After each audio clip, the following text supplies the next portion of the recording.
take off a little bit of time here. Ooh, they were lucky that wasn't turned over. Anthony Edwards, that time he does finish with the exclamation point. I want to know how he got his feelings hurt on this one.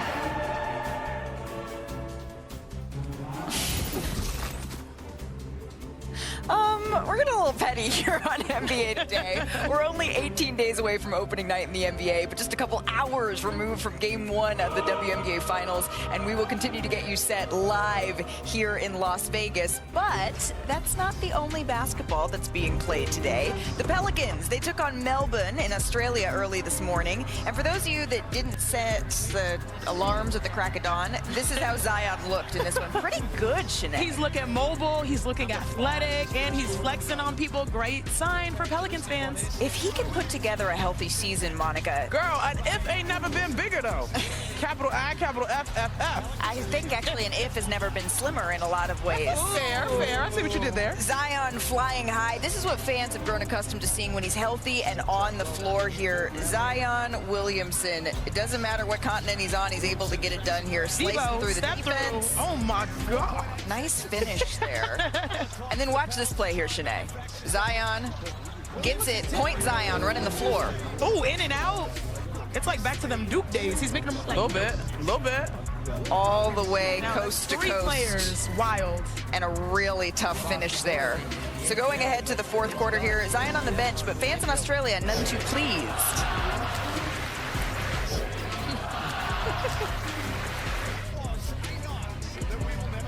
It's a smile for me. Like a joyful Zion, that's something that the league needs. He finished with 15 points in this one. Here's Zion after the game. What would a successful season look like for you this year?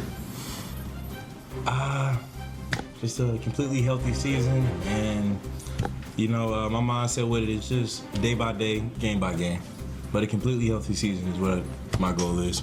I love his activity defensively, getting steals, deflections, and then, you know, getting out in the open floor, playing in fast break opportunities. When the game slows down, we know we can put the ball in his hands in the post or in the high post, and he makes plays for his teammates or for himself. I think a completely healthy season is what all of us hope here for Zion, because his career to this point, it's been a little bit of an enigma, a lot of potential without the health to make him a reliable force. When he plays, he's been dominant in flashes. He averages nearly 25 points a night, but he's played in just 214 games through his first 6 seasons. He's missed 258, and that's really the crux here for Zion Williamson.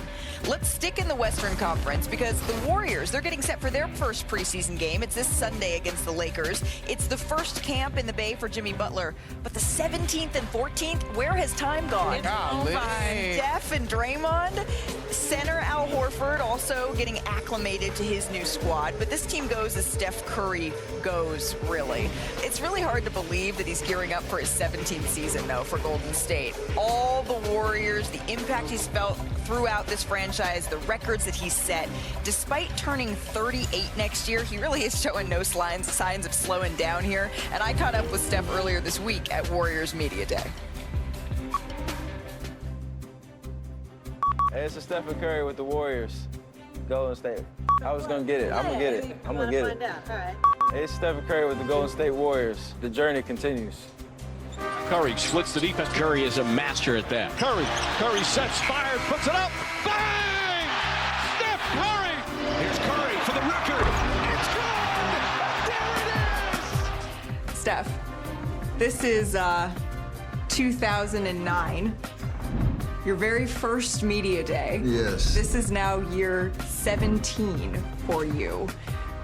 Looking at that young Steph Curry, would you tell him that 6 NBA Finals, 4 rings, would you tell him that that's enough, or is there still some story to be written? No, there's definitely some story to be written, but that would have been a really cool message to give 09 version. I'm just glad I got a jersey that fits now. Definitely some more to do. Moves inside, got it!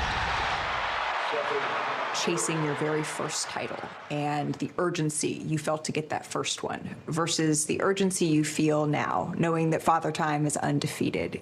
Can you describe the difference? Not youthful, like inexperienced, but energy. You're a little naive a little bit to understand what it actually takes to get over the hump versus now with all of the experience and understanding of what it does take and what a regular season journey looks like and what do you need to work on the details day in, day out to not just win games, but set yourself up for winning basketball come playoff time. Like we're relying on that expertise and IQ and knowledge now, you know, to overcome Father Time. That know-how, it adds a little bit of anxiousness because you know what it takes. Like there's no secret. When you look around this year, this locker room, and the Western Conference that you're up against, where are you on that continuum? We have a legitimate shot. We can square up against anybody in the West. Obviously, everything has to go right health-wise. Anybody who wins a championship, that kind of is a prerequisite, and we just want to have an opportunity to show that in the playoffs. The idea of when we won in 22, like if you told me in training camp that this was a team that was going to win it all, like I would have believed it, but maybe not like a 10 out of 10. It might have, you know, somewhere we have to prove it. I think there's a little similarity there, but Jimmy adds another dynamic that we didn't even have back then, so I'm excited to kind of see it all the way through. Our careers are connected because we played at the highest level. You know, a guy that I have been in so many battles with over the years. Curry guarded by James. Oh, he knocks it down! It's always been respect. There is a reflection of how special this battle is, and the fact that we get to do it again. You and LeBron will square off on opening night once again, and we don't know whether or not this is going to be LeBron's last season in the NBA. Can you imagine a league without you two?